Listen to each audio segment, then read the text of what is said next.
بسم اللہ الرحمن الرحیم۔ آج کا موضوع اصحاب الکاف کے کتے پر جنت واجب ہونا۔ قرآن پاک میں کتے کو نسل العین جانور 3 باتوں کی وجہ سے قرار دیا گیا ہے۔ کتے کی وہ کون سی 3 فطرت ہے جس کی وجہ سے وہ نجس جانور قرار دیا گیا ہے؟ پہلی فطرت یہ ہے کہ جب اللہ تعالیٰ اپنی رحمتوں کا نزول شروع کرتے ہیں، یعنی اپنی نعمتوں کی بارش کرتے ہیں، اس وقت یہ جانور اوندھے منہ سو جاتے ہیں، یعنی ساری رات جاگنے کے بعد جب اللہ کی رحمتیں شروع ہوتی ہیں تو اس جانور پر نیند کا غلبہ آ جاتا ہے۔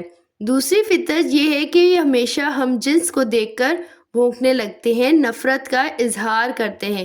تیسری فطرت یہ ہے کہ وہ اپنی غذائی ضروریات پوری کرنے کے بعد بچی کچھی غذا کو زمین پر گڑھا کھود کر اس میں دفن کر دیتے ہیں تاکہ یہ غذا کسی اور کے کام نہ آ سکے۔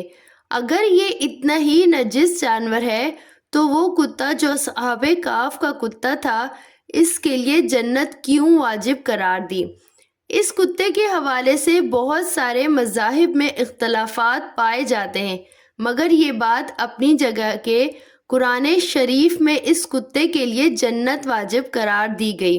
اصحاب کہف کے واقعے سے یہ پتہ چلتا ہے کہ ان کے ہمراہ ایک کتا بھی تھا جو ان کے ساتھ رہتا تھا، ان کی حفاظت کیا کرتا تھا۔ یہ کتا ان کے ساتھ کہاں سے شامل ہوا؟ کیا یہ ان کا شکاری کتا تھا یا یہ وہ کتا تھا جو ان کے راستے میں ملاقات ہوئی؟ کہا جاتا ہے کہ جب چراوے نے اپنے کتے کو پہچان لیا تو اس نے اپنے جانور آبادی کی طرف روانہ کر دیے اور خود ان پاک باز لوگوں کے ساتھ ہو لیا، کیونکہ وہ دیدار الہی کا طالب انسان تھا۔ اس وقت یہ کتا ان سے جدا نہ ہوا اور ان کے ساتھ شامل ہو رہا۔ جب دشمن غار کے قریب آئے تو کتے نے اپنی فطرت کے مطابق بھونکنا چاہا، مگر پھر ایک دم رک گیا اور سر نیچے کر کے بیٹھ گیا۔ دشمن جب یہ دیکھا تو وہاں سے کہتے ہوئے گزرے، اگر یہاں کوئی انسان ہوتا تو یہ جانور ضرور بھونکتا۔ اس کتے نے اپنی فطرت کو چھوڑا اور یہی حکم ہوا کہ اس کتے پر جنت واجب ہے۔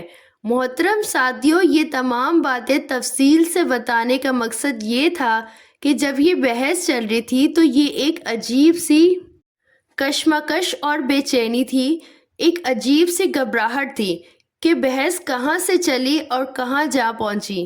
بے چینی کا سبب یہ تھا کہ وہ تمام عادتیں جس کی وجہ سے کتے کو نجس عین قرار دیا، وہ ساری عادتیں کسی اور مخلوق میں بھی نظر آتی ہیں، اور یہ سب واضح علامتیں ہیں۔ کیا یہ عادتیں ہم جیسے اشرف المخلوقات میں نہیں پائی جاتی؟ ہم اپنی ساری رات بے جا مصروفیات جاگ کر طلوع آفتاب کے وقت سو جاتے ہیں، کیا یہ ہماری روٹین کا حصہ نہیں ہے؟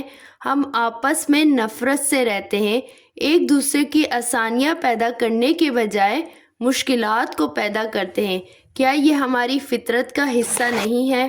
پھر ہمارا پاک پروردگار ہمیں اتنی بڑی بات سمجھا رہا ہے کہ اصحاب کہف کے کتے نے اپنی ایک فطرت چھوڑی اور اس پر جنت واجب ہو گئی، تو پھر ہم جسے اللہ نے اشرف المخلوقات کا درجہ دیا ہے، اگر ہم اپنی ایک فطرت کو چھوڑ دیں تو کیا رب العالمین اپنی رحمتوں سے ہماری بخشش نہیں کرے گا؟